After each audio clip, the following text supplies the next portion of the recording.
Hello and welcome to the exciting conclusion of the 2020 DISCRAFT Great Lakes Open. We are here in Milford, Michigan. We have got 9 holes left in the 5th Disc Golf Pro Tour stop of the season. Big Barry commentary. What do we have in front of us right now, Paul? I'm sad. It's coming to an end, but with being sad, I'm also excited. Kevin Jones is playing lights out, but the last few holes, Eagle McMahon's making a push along with Ricky Wysocki. James, with that one blunder, kind of took himself out of it right now. He's going to have an absolute perfect back nine to even have a chance. Got to dig deep there, and Chris Dickerson taking advantage of that little blunder. He's moved up into the fourth position. He is definitely within striking distance. If he can put together a hot back nine, who knows? It's really anyone's game at this point. Let's get to the action here. Hole 10, par 3, 370 feet. We have a bit of a headwind, a little bit different wind than we've had in the first couple rounds. We've had a tailwind, if anything, in the last few rounds, and we've seen a lot of drives get flexed out and end up going too far straight. I would imagine we're going to see some more drives closer to the circle with this slightly advantageous wind. Yeah, it's definitely going to help it. It's going to stall the disc out and really kind of push it right. It's a more natural of a flight with the headwind. And so that's a very good point, Jerm. Eagle going to be going with that mid-range again because he can throw 1,700 feet. Not a mid-range for 99.9% of touring pros. That looks to be really good. Go in. The ditch. Yeah, and that'll be right around circle's edge. It's hard to tell. Right there. Yeah, that's a good spot.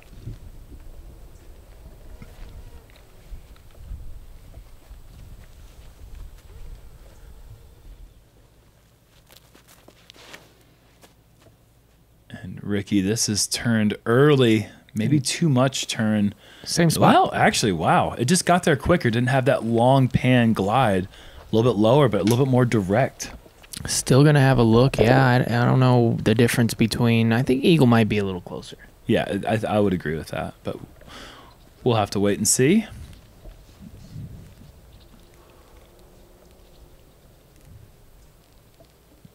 Have you ever seen James wear a hat? He had that straw hat that I used to love when he would wear all the time. He wore it in a couple rounds, but he actually lost that in the Mississippi River at the preserve. It was a sad day. Oh, I actually really liked that line, but that was a little bit too tight for Conrad. Like you said, I agree with you. I think Conrad is going to have to go something special in the back nine. 8 down. These guys are just 7 playing down to minimum. Too good. Yeah, it's not like the guys that he's chasing down are people who are known to leak a few. You know, these guys are going to be, they're going to be pushing. And I mean, even if Kevin Jones shoots a 4 or 5 under on the back, that's still, to me, good enough to probably push for the win. Yeah. That's the issue right there with Kevin overturning and not having the proper angle, flattening out into the green, and it just rolls right back down the hill, maybe even outside circle too. Still have a look. Whereas James really just has to find a way to get up there for his par. And maybe Kevin doesn't have a look. He's got full throwing stance. Oh, no. Oh, my goodness. And that was an egregious error. Yeah, that was unforced for sure. There is no 3 from there. Kevin Jones is for sure taking a bogey. You think? For sure? Oh, for sure. There's nothing back there. And that putt that Ricky is facing right there, the basket is probably only the size of his disc. With how uphill it is, it's a very small window. And this is a big opportunity for Eagle to potentially make up both of the shots that he's back. And that falls out right side. But it's hitting high, you know, and that might be almost exactly what he had to hit. Yeah. Because it's such a small little spot. Yeah, you're right. This is donezo. Oh, he had a little look, but man, it's probably a spectacular effort just to draw metal from in there. He is lucky that he's only giving up 1 to the group. Yeah, really lucky. Certainly. once again, we don't see a single birdie carded on the elusive hole 10. Can you guys finally forgive Paul for not birding this hole in his 18 under round now?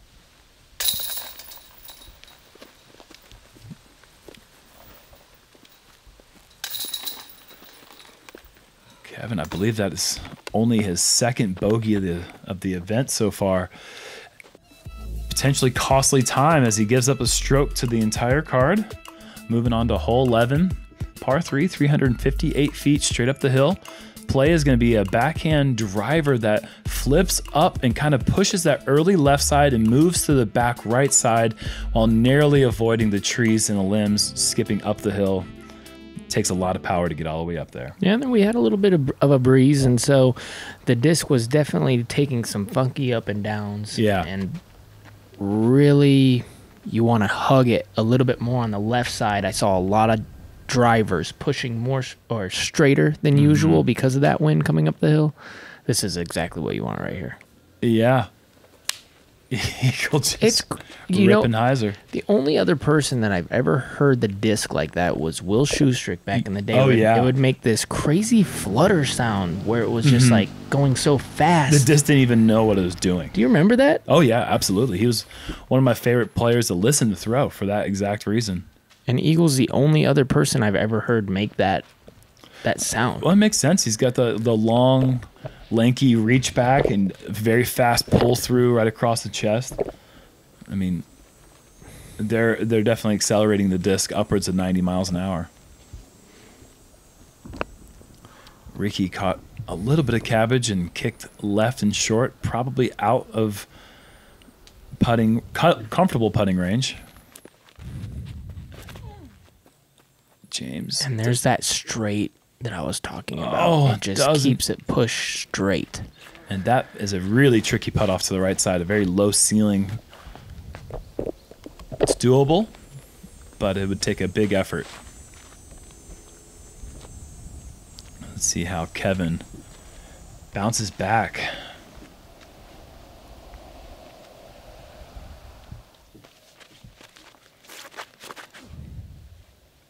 Love it. Yep. Okay. Circle's edge. Scooting up the hill. I think. It might be closer, but it looks circle's edges. Ish. And we just haven't really he hasn't been in the same place as he was in round 2. We haven't seen those big jump putts that he was making in round 1. And up until the bogey on 10, he really hasn't needed it. He's been parking so many shots.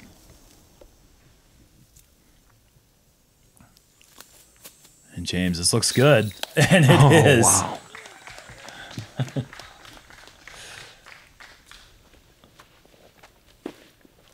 I had so many rotations on it. Didn't flutter really at all. And I mean, that one might have had the Will Schustrick sound out of his hand. With the whoosh. Yeah. And Ricky actually not out of putting range, but still quite a ways down the hill. Kevin looks determined on this one. This one's going to be full send. And that's like 80% full send. I think he wanted to full send it. It just kind of... Yeah, sometimes it just falls out. And here, Eagle, an opportunity... No, not an opportunity. A guaranteed birdie. And such an advantage for Eagle when the wind is blowing on a hole that requires that technical drive. A lot of these guys are trying to do that flip-up shape. Eagle can take a stable disc and fight the wind with a stable disc, and it still does the same thing that everyone else is doing with the technical flip-up. And all of a sudden, Kevin Jones... ball game. Yeah, no lead for Kevin Jones. Yeah, well, no, a lead, but not an outright lead. Right. Yeah, you're right. Important distinction going into hole 12. The par 3, 534 feet down the hill. I believe we saw 3 birdies here in round 2, which is just depressing and inspiring. Here they come. And then depressing one more time, just because it's just really hard. So hard to do.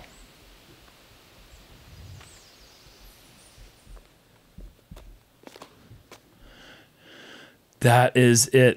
That's the one. That's what you'd want to do from the tee. Oh my word. Just blisters it. 20 feet.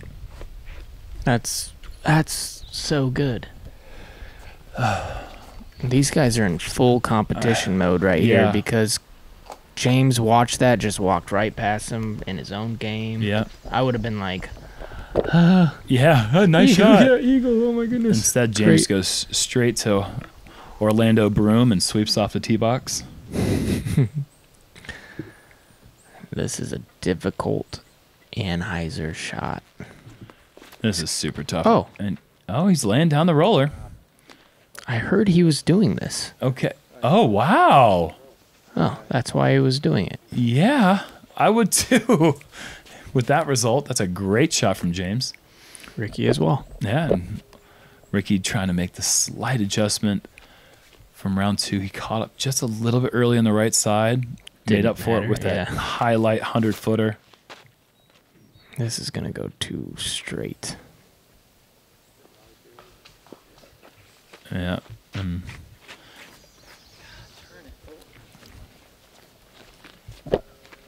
Kevin, now the pressure on him. Match play.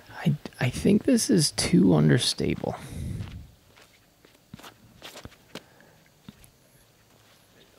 No, it was perfect. It looked like don't hit the rock. Looks great. Yeah, that was great. Just didn't get the skip. Yep. Beautiful. And most of the time, you're going to be just fine happy with that tee shot. But oh my goodness, this guy is. That was a great run. This is a big time opportunity for Kevin to send the message to Eagle. Wow. He's all over it, just doesn't have it quite dialed in. Yep. And Eagle McMahon's about to take the lead for the first time in a long time. It's been a while. James for back-to-back jump putts. Yeah, count it. And look at that. Conrad doing what we said what he needed to do. He is making his push right now. Absolutely. 3 of the last 4. That's how you bounce back after the bogey on hole 8. I haven't seen one closer ever. Have you? No. And just all air, not a tricky little roller. Not a fancy little scoobity-woo-bop. Bidoo. I played with a guy who tries going over the top, Mark Burnett, and he told me that one time he hit off the top of the basket and skipped off the top. Prove it. But Eagle just throws a forehand to it, so. Me too. Yeah. I buy it. Hole 13, par 4. Buying any of that stock. Look, not during the whole preview, Paul. There are people trying to listen. 700 feet and you throw it far. That's it. All right, now what were we saying? Well, I once hit the top of the basket on this one. Yeah, me too. Eagle actually has. I'm just kidding. I could see it happening. Yeah, Eagle just like stuff and getting tired of throwing approaches, just decides to go for it in one. With the super flutter thing that he does with his shots. See? Yeah. Gone. Oh, wow. It sounds like some crazy, like, fast thing. Mine sounds like a sloth. His sounds like a... I am very impressed by that tee shot. And it's just... for him, that's not impressive. He's not like, oh, I did a good thing. That was just like another day at the job site for Eagle. But for me, that's far, man. That is so far. I'm more impressed by what it sounds like. Can't get over it. Yeah, it is cool. How would you spell it? Don't think about it too long. I got it. In the comments, how would you spell FDRH. FDRH, FDRH. James is in a tough spot right there. That's going to be tough footing. Yeah, it'd be tough footing. I still think he's got a mid-range two-stepper. The thing is, though, if you get on that side hill, that's pretty deep right there. That's 2 to 3 feet deep in that little ditch, so... Ricky, oh, wow. just trying to play the hyzer shot to play safe. And okay, never mind. I thought that he maybe yanked it a little bit, but a good result.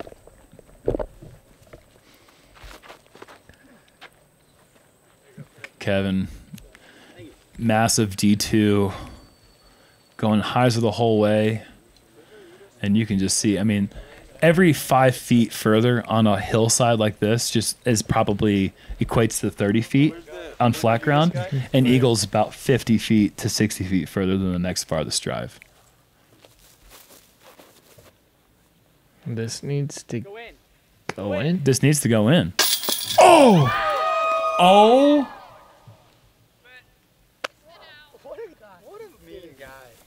What a mean guy. Oh my God.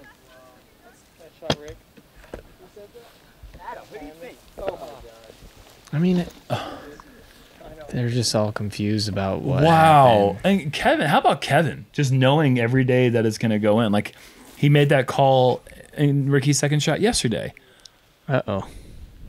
And needed to take a bit more time. It seemed like he just kind of stepped up and rushed that a bit, and not a good time to do that with Eagle already taking the one-stroke lead on hole 12. It's kind of how that's a perfect example. I want to take note of this. It's a perfect example of how applying a little pressure really can affect the other player. Oh, taking him out of his game, getting a woo from the crowd. Was it in? Was it out? And then all of a sudden he's not focused on Kevin. Right.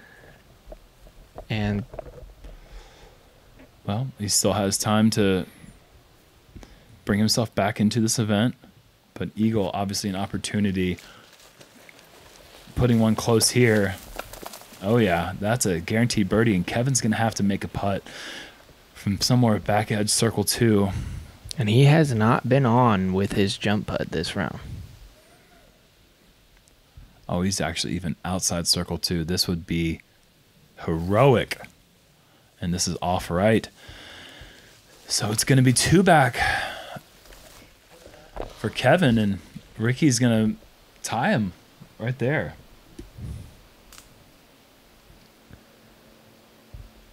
James. He had that tough footing. Yeah. That's a disappointing par.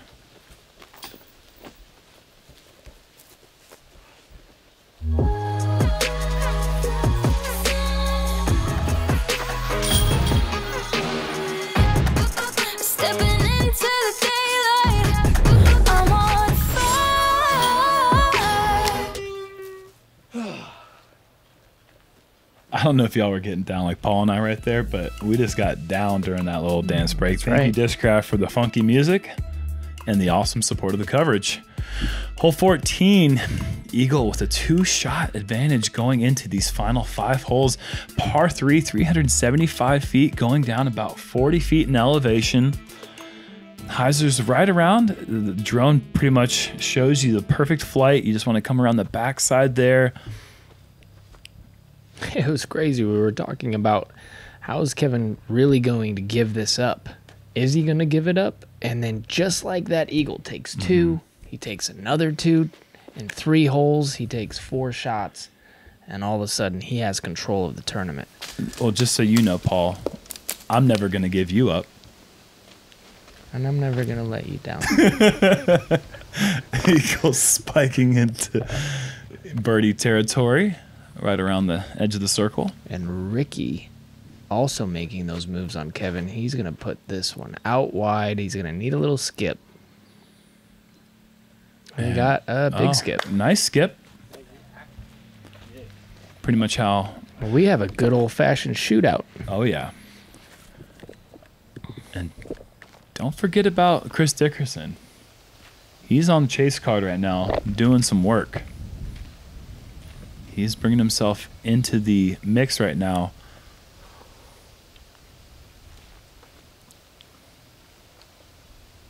At this point, he has birdied 12, 13, 14, and 15 all in a row.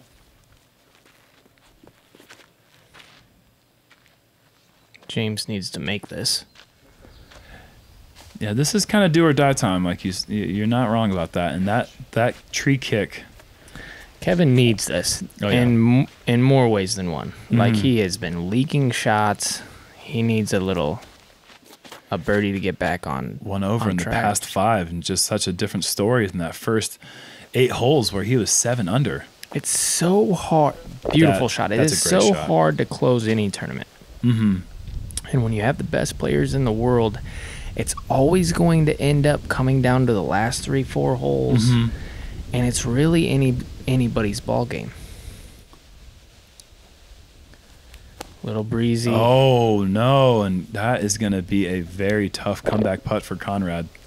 Yeah, we saw Ricky do the same thing in round 2. Hit right off the top, went a little bit deep, and then that putt coming back is twice as hard. And Rick really liked that one. He knew that was in from the second it left his hand. It's kind of crazy. No crowd, no roars, just like one fan that's like snuck onto the property in the bushes. Like you're like, hey. Well, he's got his tour manager as a tour support person Eagle, with him. With a very unfortunate miss right there. And a timely miss, and Kevin realizes that is his opportunity right there to get back into it. Here's that same position that Ricky was in the first round. He actually had a clearer shot than this, so I really can't imagine. What? Can't imagine what? Him missing that. Yeah, right. That's not what you're going to say. That's what I was thinking. That was such a sweet putt. Great touch, great creativity. And Kevin, the opportunity he needed. Oh, please just stay in there. As high as it can possibly be and stay in the basket.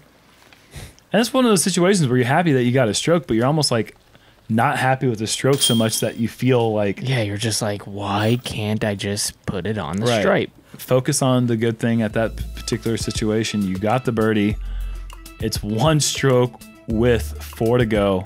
Hole 15, par 4, 567 feet. And we've got a couple players who are in that position right now where eagle is certainly an opportunity. The opportunity to go for the eagle is almost worth taking that risk. Kevin maybe not in that position. Obviously, eagle not in that position. But James needing to make up some strokes. We might see a big shot for the 2. I also think that this sidearm play can get down there on the downslope. Yeah. And sometimes it gets this little roll. Yeah. Almost got it. I saw a guy on my card just do a regular little guy sidearm. Little guy sidearm? And it rolled all the way to the bottom. Wow. This is looking really nice for Kevin. And with these great forehands here. Ooh, roll. Yes, there's the roll. Okay, so now actually Kevin's in an opportunity, even where Ricky is, this hole pretty much plays as a backstop. It's begging for someone to throw one in. I think eagle could get this one straight hyzer flip sidearm all the way to the base of that hill. The only thing that I feel like comes into play that's a little bit scary is there's that tree that's kind of just out in the middle of the out of bounds area. And he has the lead. Yeah, no need to play anything tricky. Oh, wow. Catches the high left stuff, kicks him to the low right stuff. And depending on his stance, that could be an awkward throw. Oh, yeah. I think we're about to see James try to go for everything. He's got the Wraith in his hand. I saw a few guys go for it today. One guy... I saw Ezra throw this one, and he made it. He made it way down there. He was kind of in the bushes on the left, but he cleared the OB pretty easily. Ezra, young player from South Dakota. This is it. This is it. Come on. That's the tree. No. He hit the tree. That's the one.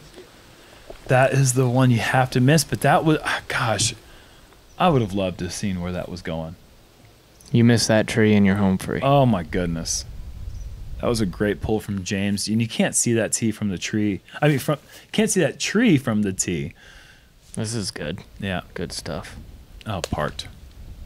Statement forehand from out of position.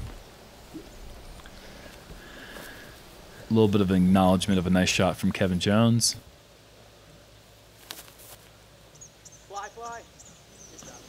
You know Ricky's trying to make that.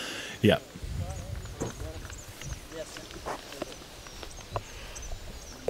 Oh, sorry, Jerry.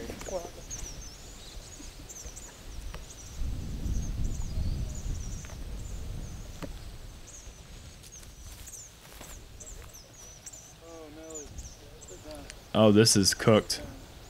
Even with that backstop, James skies it past. That's going to be a fun putt. That is just the ultimate definition of death putt. Yes. I mean, we say death putt quite often when there's like a little tiny drop off. This is like the biggest drop off.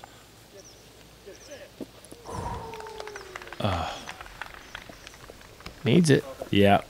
Well, yeah. Yeah. I mean, 17 and 18, 16, 17, and 18, those are no gimmies. You know, certainly that one stroke can happen on any of the next 3 holes. And I think really the next hole is the hole.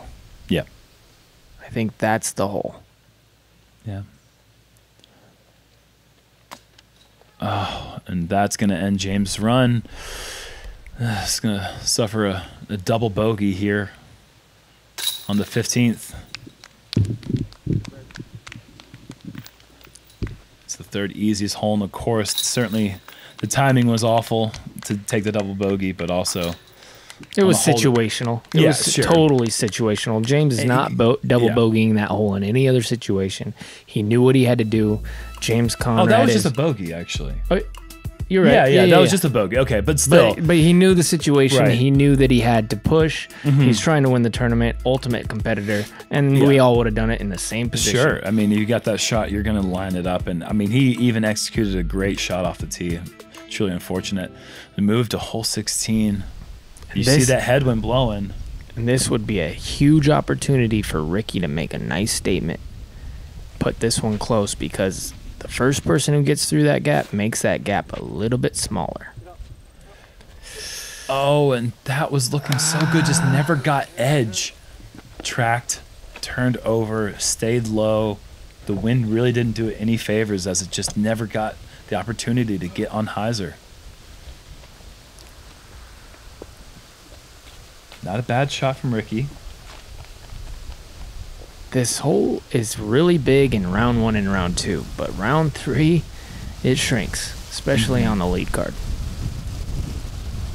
This wind is going to be a big factor as well. Kind of a straight heady.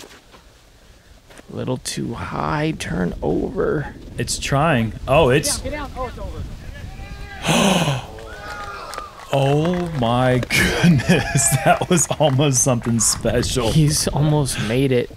Wow. The last 2 right holes. over the top. Little sigh of just... Flex shot, sidearm. Okay. I kind of like this play.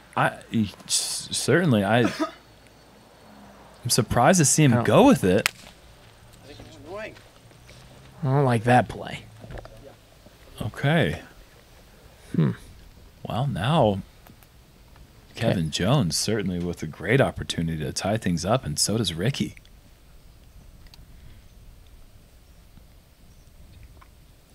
James is only thinking about one thing right here, and that's putting it right in the middle of the basket.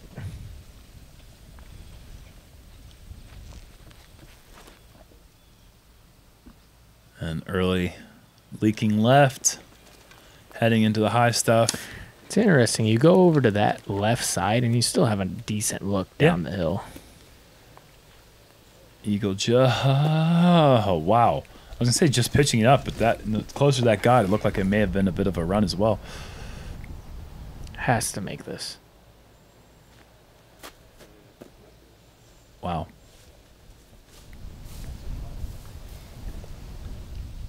As he says, that's your putt.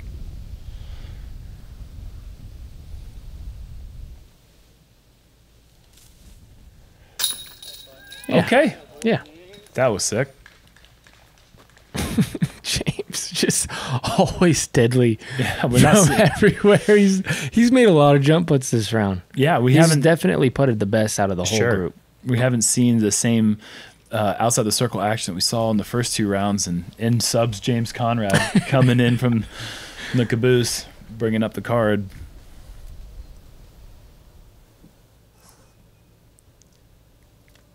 And Kevin Jones delivers the much-needed birdie, and we have a tie at the top once again. Those are big birdies he's gotten the last 3 in a row. And another update as Chris Dickerson also birdies 16 and 17. Missed hole 10 and 11, but he's birdied everything else on the back 9, and he is definitely making a push from that chase card. Hole 17, par 4, 755 feet with OB on the left and tough high grass rough on the right side. Play is a big hyzer or flex play if you want to turn one away from the out of bounds, and then you have a very tricky uphill basket on that mound. And this is playing with a nice little headwind cross, and this has gotten a flat. It needs to get left. This is looking great. It looks good, but it's that's too actually far, that's actually. not good. He's going to be directly behind that bunker tree in the middle, and he's going to have a really tough decision whether he wants to go big anhyzer or hyzer around into no green. If you go with the hyzer, it's really a luck shot to kind of penetrate through those guardian trees up there on the green. I do not envy his position right there.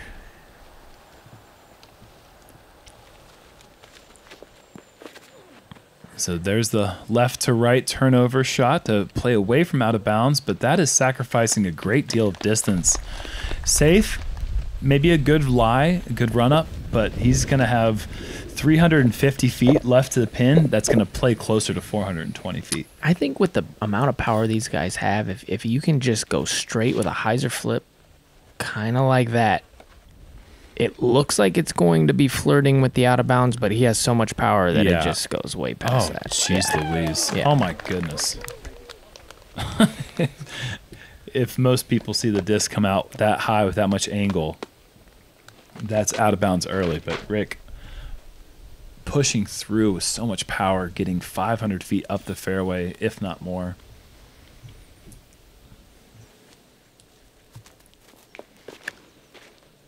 Eagle blistering this one. This needs to start drifting left or go right behind that tree. Okay, so it really depends on what he's left with. But here's an update now with Chris Dickerson finishing hole 18.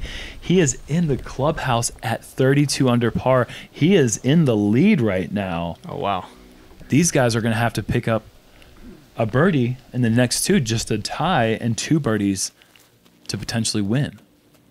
Now, Eagle being as long as he is, now I mean with like his arms and everything, like as tall as he is, he's going to be fine. He's going to have a sidearm approach. Sure, he's going to have think. something Yeah. as long as he can stretch out. And he's so close that I don't think that's really going to be an issue. He might even have a backhand or something. But there are some spots that are pretty rough over there. Just That really, where Kevin is the rough spot. Just behind it. oh, don't roll, and it's rolling, and that's. Once you're and pinched up against yeah. there, yeah, the angle just goes away. And Kevin, that normally an 8 to 10 to 15 foot roll back doesn't cost you that much, but on this steep of a hill, that could have cost him everything. Yeah, and there you go. His length in both ways gives him a nice advantage. That's perfect. Beautiful. Oh, Absolutely So picturesque. Stand still, semi-awkward stance, and just hard eyes. and look at that. Rick with a pig approach after the booming drive. And that is going to put Ricky at 31. And if he can get the birdie on 18, 32. granted that Eagle and Kevin don't go birdie, there could be a 4-way playoff. Kevin needs this. Get up. And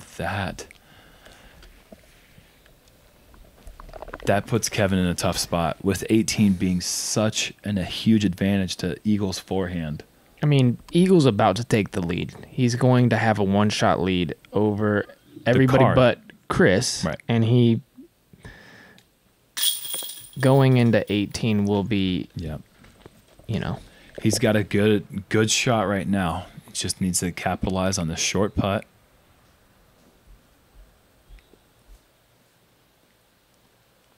Took his time. Yep. Focus, and now Eagle's sitting there in the driver's seat. Yeah, in control of his own destiny. All he needs is the birdie on 18, and he will be the D-Glow 2020 champion.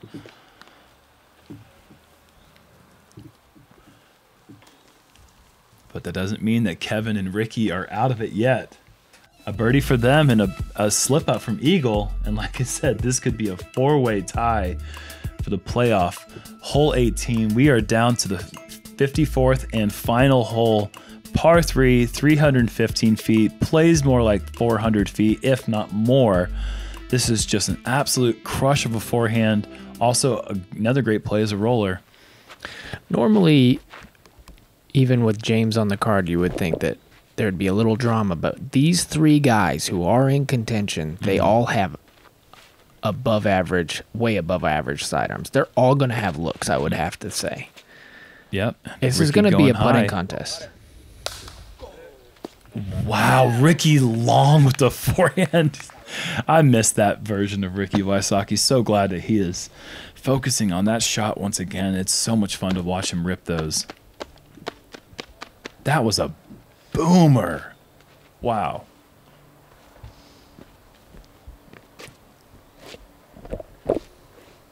just think about the masses of our viewers coming to this hole and trying to throw for you. Yeah, I mean it's so rare far to get in the circle on this hole. I don't care if you have a great sidearm. It's still, for some reason, this hole pushes you to circle's edge, and for Ricky to put it that close really gives him a very distinct advantage right now. Oh, this needs to miss that last one. Oh my gosh. Wow. What? Deep?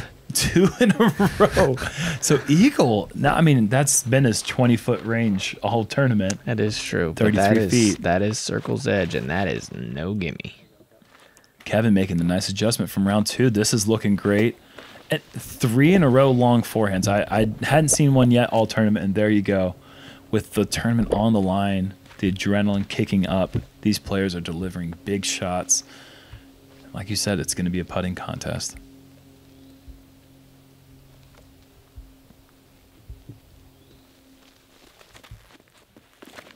You got to imagine Chris Dickerson sitting up there watching eagerly as these players move their way up to these final putts. And this is a big putt for James. I believe he's in a big tie right now. And if he can make this, he will get solo 4th place. Oh, James Conrad, huge putt. And even with those couple of bogeys that he had, he still shoots a 7 under round, 4 jump putts. Yeah, just awesome. James Conrad, great showing at the 2020 D-Glow. Kevin was in the same position last year. Same spot. Needs to make it, and splashing out left.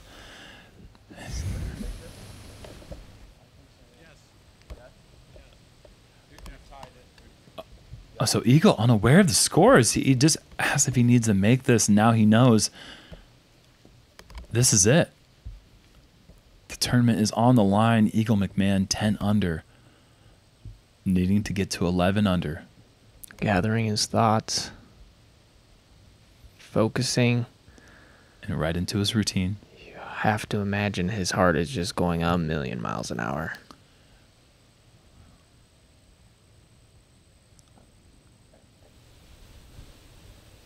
Little breeze. For the championship.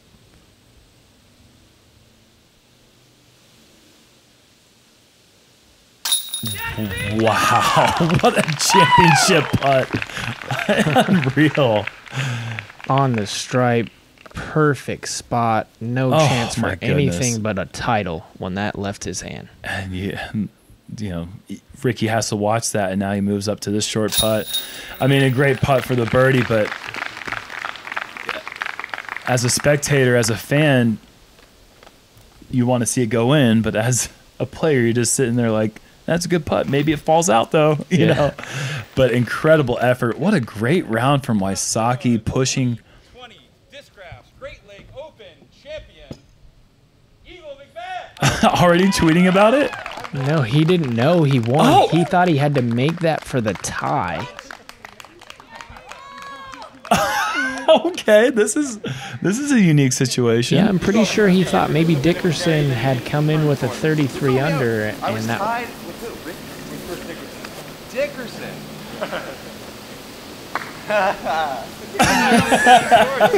Oh my gosh. This is Let's do this. back-to-back Eagle, Pro Tours congratulations, where you're the champion. player did not know Yeah. the last putt for On the the very championship. last putt, you turned to the rest of the crowd, including Jeff Springer, tour director, and said, do I need to make this? Well, where was your mind at? Well, I was kind of going off Kevin. I knew I needed to stay ahead of him, but I didn't really know what Chase Card was doing. I don't really like to check scores. Before this event, I knew that I'd had to shoot a little bit better than, let's say, 30 to win, and 33 ended up being the number, I guess. So I just kind of tried to play against the course and try to not really let other players affect what I do. So I feel like that game plan worked very well for me. And I mean, the whole time I was just trying to calm down my nerves. I threw a few, let's say, shanks out there, but I was just focused on taking a deep breath before every shot, remembering my Wim Hof method and my meditation that I did for an hour before the round because Simon stunk and had to get here way earlier. But yeah, I was just trying to go through the motions and be as relaxed as I can. And I say right now, this is the win I'm most proud of, I think, especially because of how everything happened last year. I broke my hand and I was able to, come back and battle against myself. And I feel like that feels really good. This is so awesome, so awesome. I can tell my dad's is so stressed out. My grandma's probably watching, so it's awesome that I can, take some of that stress away from them and make their day better. So I mean, it's definitely nice to get a win in 2020. I mean, there's a lot of crazy stuff going on this year, and all I can say, I'm just happy to be out here playing because a lot of people out there aren't doing as well. So the fact that we just can be here throwing frisbees is really great. I just want to thank my family, my girlfriend, Discmania, Grip Equipment, Disc Golf Strong, all the people who support me. You guys are the best, and it feels really good, and you helped me along the way, so I'm very grateful. Awesome words. Yeah, beautiful. Awesome champion. Eagle McMahon battling not only the course, battling himself, and just averaging 11 under on this treacherous track. Look at that round from Chris Dickerson doing everything he could, birdieing out from hole 12 to shoot a 13 under, one stroke shy of the championship. Kevin Jones, unfortunately, falling down to 4th place. A great event for him. But wow, what an incredible race to the finish line. Let's do it. We got one more of these Grip 6 giveaways here. Go to grip6.com/JomezPro to get entered to win some cool prizes. I think Pro. I'm going to do it. You're going to do it? I might go do it. I've got enough belts to hold me for a little while, but you guys should definitely join that. JomezPro Founders Club, thank you so much. From the bottom of our hearts, we appreciate you. Thank you so much for joining this coverage. We're going to be back in 2 weeks in Burlington, Kentucky for the Idlewild Open. Yes, we Make will. sure you join us. We'll see you then. Peace out.